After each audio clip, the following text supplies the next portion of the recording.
Delegate, great to have you with us. Well, John, I'm so disappointed. Normally you get me out of bed at 5 o'clock in the morning to get ready for your show, and you let me sleep in. You let me sleep in an hour today, getting ready to go down to shad planking today in Wakefield, which is a big political event here in Virginia. Well, you know what? No matter what they say, Delegate Lingamfelter, I do have a big heart, and I know that you would be out late tonight, so I figured we'd let you sleep in. By the way, when you're at Shad Planking, be sure and stop by the John Fredericks Radio Show Network. We have a tent, we have fried chicken, and our Vice President of Sales, Andy Villarraga, is in charge of the beer, so it's got to be a great time.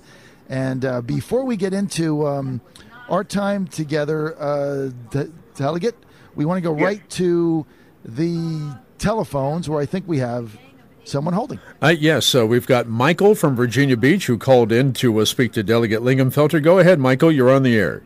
Hello, Delegate Lingamfelter. I've been listening to this show today. Here's my question. John has done a fantastic job this morning. He has told us the truth.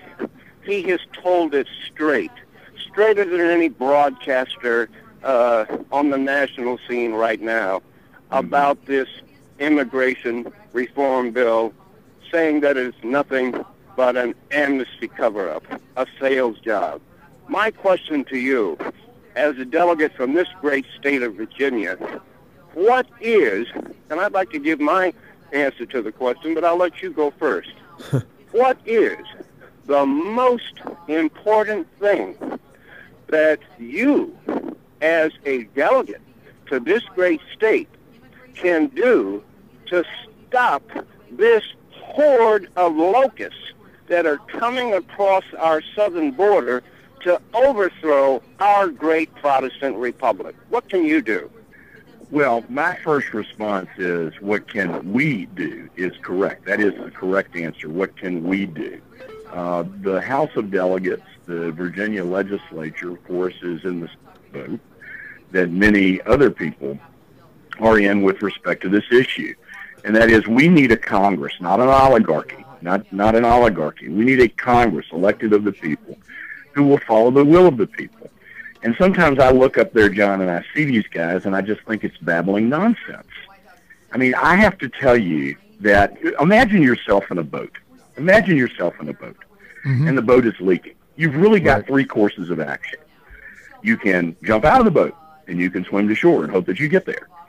Or you can bail like mad. That's what we're doing now with this problem. Or you can do something that is truly revolutionary.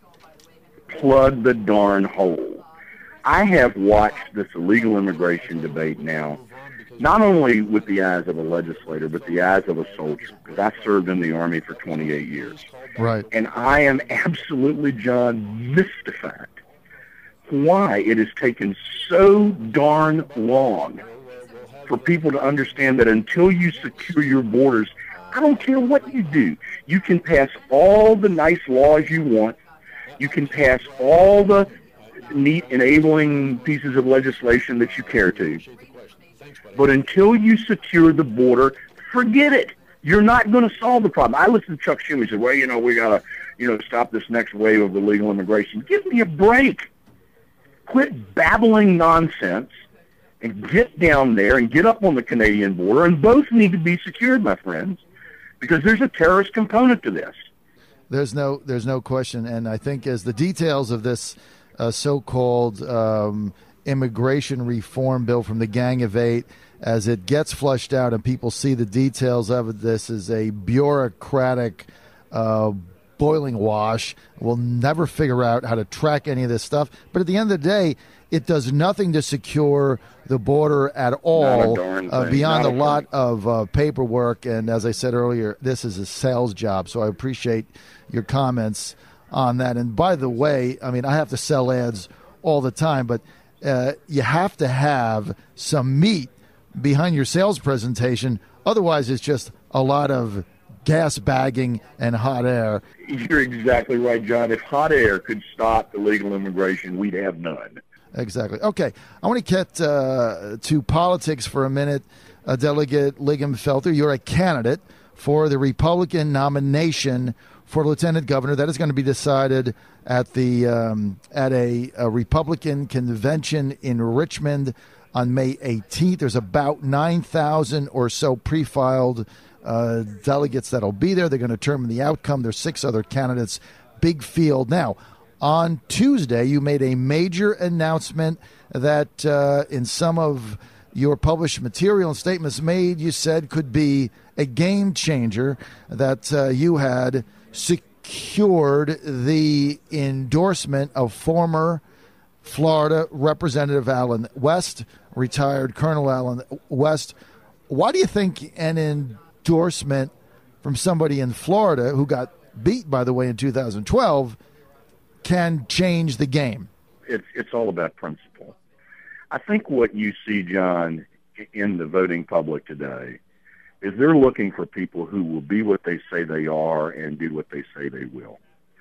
And I think it's awfully important that as we make that case across Virginia, that people like Allen West, who were who they said they were and did what they said they would, right, are the kinds of people that are gathering around our campaign. You know, endorsements in and of themselves don't win elections, but they paint a larger picture about who I am, what I believe, in the context of other people that are standing with me.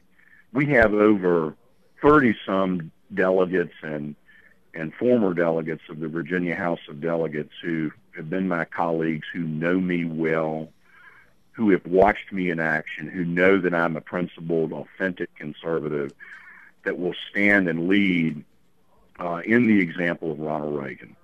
They know me. And to that extent, endorsements are testimonies. Endorsements are exactly what they say they are, which is, look, I'm standing with this guy. He's like me. He has the principles that I have. And so, therefore, if you share in my principles, you will agree with me that he will be a great nominee. That's the importance of endorsements. They don't win elections in and of themselves. What will win elections is Scott Lingamfelter going out and meeting delegates and connecting with people and speaking directly to the issues that they care about, and then going and leading on them and doing what I've done in my 12 years in the General Assembly is when I make a promise, I keep a promise. That's ultimately the path to victory. I got to get back to this Allen West thing just for a minute, Delegate Lingamfelter, because the reality of this thing is Allen West, a one-term congressman, he spent almost $19 million to get reelected to his district in Florida. That's a lot of cash, over $18 million, and he got beat by a 29-year-old from nowhere.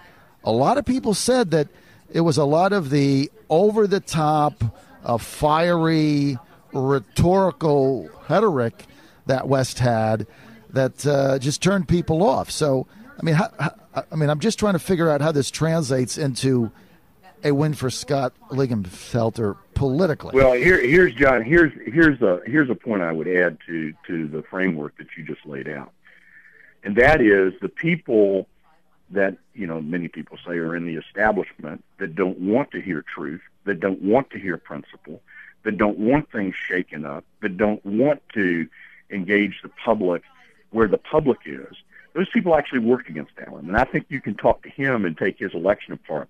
But a huge piece of this, John, that you neglected to mention was the redistricting that took place in Florida and how he was taken from a district in which he won handily and was put into a far less favorable posture where there were many more Democrats put in his district than the first time he was elected. And yet he only lost by a handful of people. What does that tell you? It tells you that even in a district which was drawn for him to fail in, he almost succeeded in. And so it's unfortunate that the politicians in Florida decided that they would tip the scales against a very principled man and a very good man the way they did. And I think, John, quite frankly, that was decisive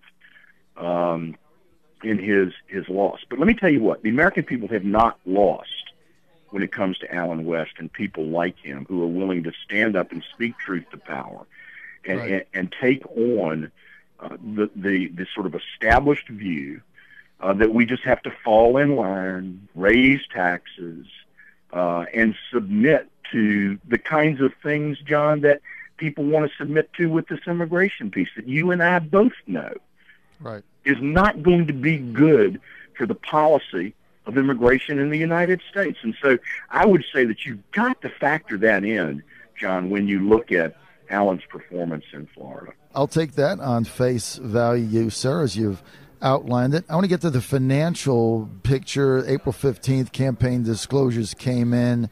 You raised for the quarter about $73,000. That was, that was under 1, 2, 3, 4 of the others.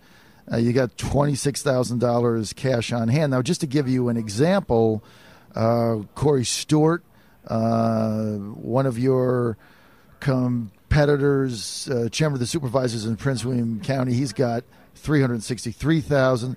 Pete Snyder's got $178,000. Jean Marie Davis, former state delegate, former state senator, $151,000. I mean, realistically, how do you be competitive between now and May 18th when 3 of the other leading candidates have 6 to 7 times or 9 times, in one case, what you have in the bank? Well, a couple of things. John, if anybody has watched my career, they'll know that I've been out spending every election I've been in. So this is nothing new. If money were decisive in elections when it comes to Scott Lingamfelter, I'd have never been elected in 2001 and reelected in subsequent years. I just got to tell you, the Democrats have been spending tons of money for years trying to get rid of me. And so I'm not worried about money. I will tell you this, though, and again, part of the context of the discussion, right. The two of us who are legislators that came out of the session, remember, we're blocked out. We can't raise money during that period of time when we're doing the people's business. And so, quite frankly, this reporting period we knew was going to be not as good as what we're going to report next time around. And we're doing very, very well. Let me just tell you right now. Okay. So that's a piece of the discussion that needs to be there. It's not an even playing field in that respect. And I'm not complaining about it because, quite frankly, legislators shouldn't be able to raise money when they're doing the people's business. I mean, take these supervisors. Mm-hmm. They can literally raise money from people that are before their boards doing business that day. Mm-hmm. And that is exactly what's going on in some of these situations. I think when you look at Prince William, for example, people come before the board, they deal with the board members. There's nothing that stops them from giving them a check that day when they're voting on something that might be favorable to that donor. So there's a completely different framework that legislators work under. We don't take money from people when we're doing their business. And I think that's a reform, quite frankly, that really needs to take shape in Virginia.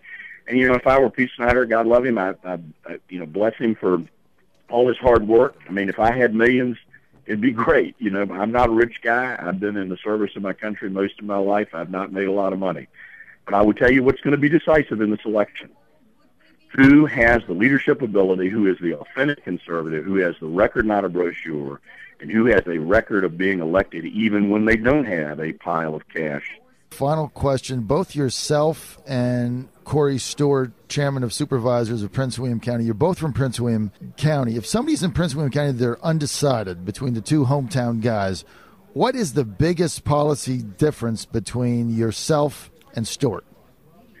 I think the policy differences between Corey and myself are I have a record of real leadership in the General Assembly. I understand how to get policy through the state legislature, and Corey has no such experience. So I think one of the decisive points in this campaign between the two of us is when you look and you have to ask yourself which one really has the best experience in Richmond to do the work that needs to be done.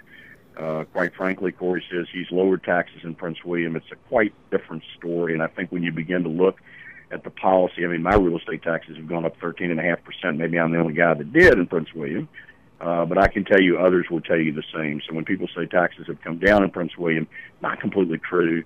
And I think when you begin to look at the record you'll see that I'm ready to lead as lieutenant governor, and I think that's what Prince William voters will eventually conclude themselves.